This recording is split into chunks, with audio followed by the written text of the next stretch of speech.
Alright guys, in this video I'm going to be showing you guys what the arrow member selection operator does and when you should use it. But I was thinking and I was like, you know what, we haven't created a new class in a while and it actually would be kind of useful in this tutorial. So let's go ahead and start working with a new class.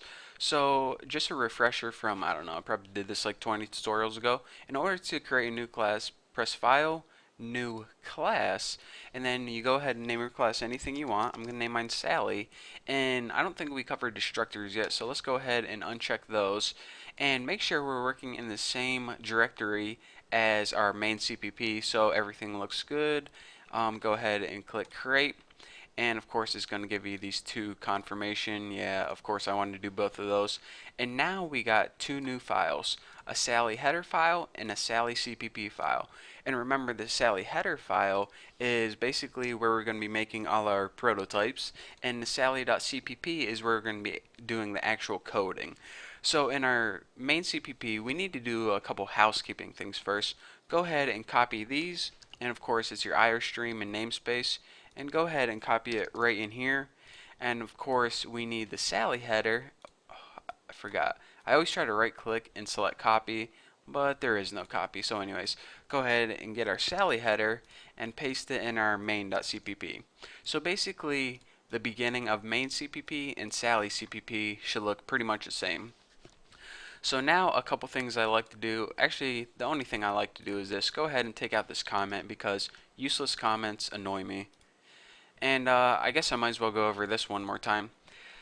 Inf, def, and define, and endif, all this means, this stuff in green right here, they put that there in every class they automatically build for you, and it pretty much means don't include a header file if you don't need it. This literally means if not defined Sally header file, then define it. So basically whenever you're running it in main CPP, all these classes are going to have it in, it's like if you already included Sally header file, then don't include it again, because you only need to include it once, obviously.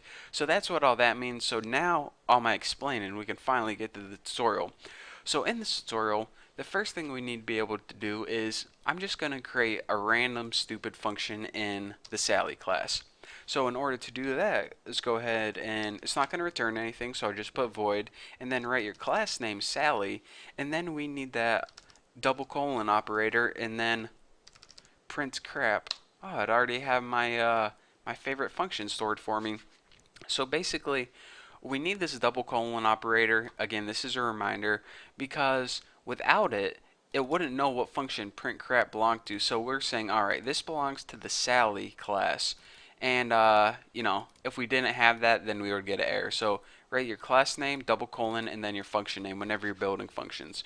So print crap, and all we're going to have this do is cout, write something stupid like, did someone say steak? And end line. So basically we have the Sally class and we have our constructor function which doesn't do anything, and we have this function called print crap that pretty much prints crap out on the screen. So now we can go ahead and prototype it, and remember whenever you're prototyping in class, go ahead and copy that. And actually what we need to do is this, don't even copy that, just under your public write void print crap, and that's all we have to do to prototype it. We don't have to copy it because this Sally is basically telling this header file it belongs to the Sally class. But whenever we're prototyping the class, it already knows that, of course, we're working with the Sally class. So that's why we don't write something like this, Sally, like that. So, you know, just a nice little note to keep track of. So now that we have basically a class made with one function in it, I want to talk to you guys about what I'm going to teach you in this tutorial, and that is the arrow member selection operator, and that's this little dinghy right there. You're saying, what the heck is that? What's it do? What's the point of it? Well, in order to explain to you guys what that does, let's go ahead and first build a Sally object. So Sally, make a Sally object called Sally object, and we know with our Sally object, then we can access the stuff inside the Sally class using Sally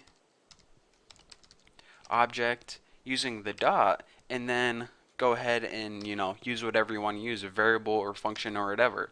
So now when we go ahead and build and run this, it says, did someone say steak? Pretty cool, huh?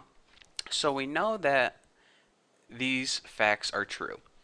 In order to access stuff from the Sally class, we need to use a Sally object. And then we can use that by putting the object first, using a dot separator, and then writing whatever we want to access after it. So that is how we access stuff inside the Sally class. But now I want to teach you guys that there's a different way to access the stuff inside the Sally class. This is by making a pointer to the Sally object. So let's go ahead and see what I'm talking about. In order to make a pointer, you go ahead and write what type of data you're going to hold. I'm going to be holding Sally type of data because a class is actually a type of data that you create yourself. And now you go ahead and name your pointer using pointer, and I'm just going to name mine Sally pointer. And now we set it equal to the memory address of Sally object. So basically the Sally pointer is pointing to this object right here. Simple enough. So they're basically the same thing. I mean, I shouldn't even say that because a lot of people are going to be like, a pointer is the same thing as an object. But you know, they're basically the same thing. So now what we can do is we can use that pointer to access the stuff in the print crap class. I mean, excuse me, the Sally class.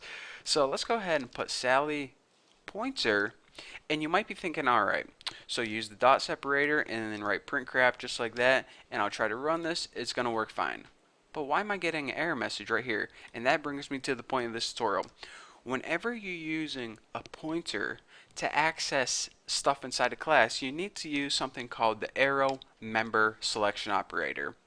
So again, whenever we run this, it's going to work fine and dandy. So this is accessing it with the object, and this is accessing it with a pointer. Pretty cool, huh? So it's basically two different ways where you can access things inside a class. Right now I just want to show you guys how to do it, and then later on I'm going to show you guys when you would need to do it, but not in this tutorial. For this tutorial, I just want to make sure you guys understand this information. You have two different ways of accessing things inside of a class. One way is to use an object, and then you know the function name. And another way is to use a pointer and then the function name or variable name. Whenever you use an object, you use the dot separator. Whenever you use a pointer, you use the arrow. And that's actually pretty easy to remember because whenever you're using a pointer, it kind of looks like a pointer. So, I mean, can't get easier to remember than that. So that's all I want to teach you guys for this tutorial. Hopefully you understand the concept behind it. You probably don't understand why you would use one versus the other, but you will later on. So for now, just understand this, and don't forget to make sure that your beginning of all your .cpp files are basically the same. So that's all I have for you guys for this tutorial. Thank you guys for watching. Don't forget to subscribe, and I guess I'll see you guys in the next video.